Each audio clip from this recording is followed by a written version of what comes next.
Hello friends, সবাই কেমন আছেন? আজকে তন্দুর ছাড়া তাওয়াতেই তুলতুলে বেবি নান বানাবো। আপনারাও যদি স্টেপ বাই স্টেপ ফলো করে বানান তাহলে নানগুলো এমনই সফট আর স্পঞ্জি হবে। তাহলে চলুন দেখে নেওয়া যাক রেসিপিটা। নান বানানোর জন্য আমি প্রথমেই গরম দুধ নিয়ে নিলাম।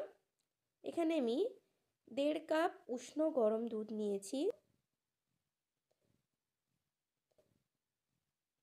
দিয়ে দিলাম 2 টিস্পুন চিনি। চিনিটা দিয়ে আগে একটু ভালো করে মিক্সড করে নেব। তারপরেই অ্যাড করে দিচ্ছি 1 টিস্পুন ইস্ট।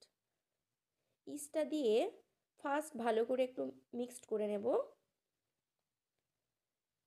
তারপর ইস্টটা অ্যাক্টিভেট হওয়ার জন্য 10 মিনিট রেস্টে রেখে দেব। ঢাকনা দিয়ে রেখে দিলাম। 10 মিনিট পর ফিরে এলাম। দেখুন ইস্টটা অ্যাক্টিভেট হয়ে গেছে। অ্যাড করে দিচ্ছি ময়দা। এখানে আমি 2.5 কাপ ময়দা অ্যাড করে দিচ্ছি।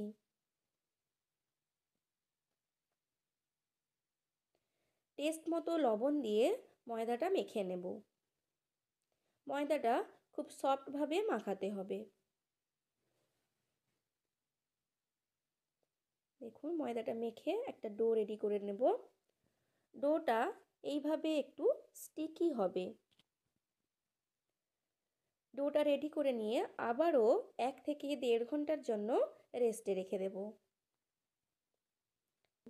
1 থেকে 1.5 ঘন্টা পর ফিরে এলাম। দেখুন ডোটা কতটা ফুলে ফেপে উঠেছে।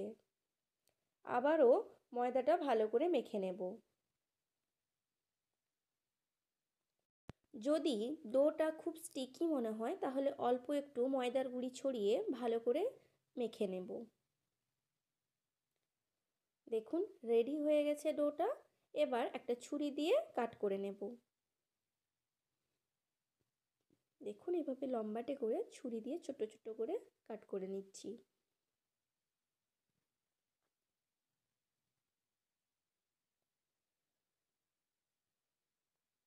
কাট করে নিয়েছি।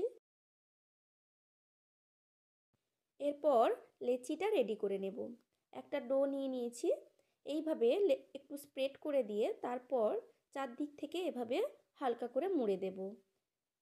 দেখুন মুড়ে দিয়েছি। এইভাবে সবগুলো লেচি আমি রেডি করে নেব।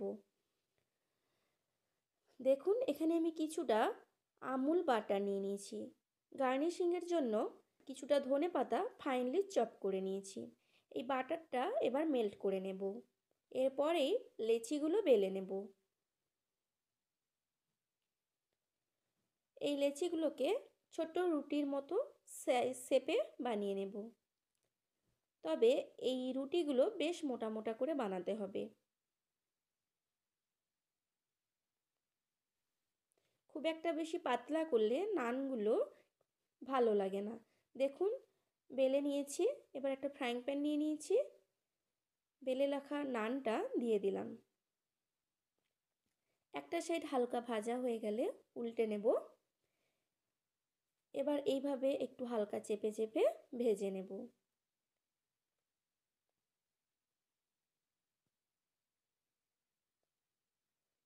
দেখুন কতটা সুন্দরভাবে ফুলে উঠছে নানগুলো। তবে নানটা বানানোর সময় গ্যাসের ফ্লেমটা মিডিয়াম রাখতে হবে। হাই ফ্লেমে ভাজলে নানগুলো হার্ড হয়ে যাবে আর নরম হবে না। দেখুন বেশ সুন্দর ব্রাউনিশ কালার চলে এসছে। এবার আমি গার্নিশিংয়ের জন্য যে মেল্টেড বাটারটা রেডি করে রেখেছিলাম ওটা উপর থেকে এইভাবে ব্রাশ করে দিচ্ছি।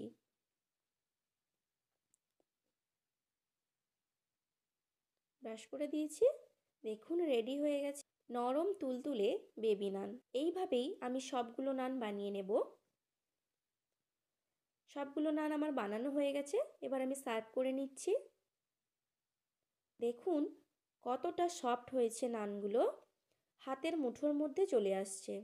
একটা কেটেও দেখিয়ে দিচ্ছি ভেতরটা কতটা স্পঞ্জি হয়েছে দেখুন। আপনারাও এই রেসিপিটি ফলো করে বানিয়ে ফেলুন তুলতুলে বেবি নান। যদি আপনাদের এই ভিডিওটি ভালো লেগে থাকে তাহলে ভিডিওটি একটি লাইক করবেন, আর যারা আমার চ্যানেলে নতুন, আমার নতুন ভিডিওর আপডেট পেতে চ্যানেলটিকে সাবস্ক্রাইব করে দেবেন। Thanks for watching.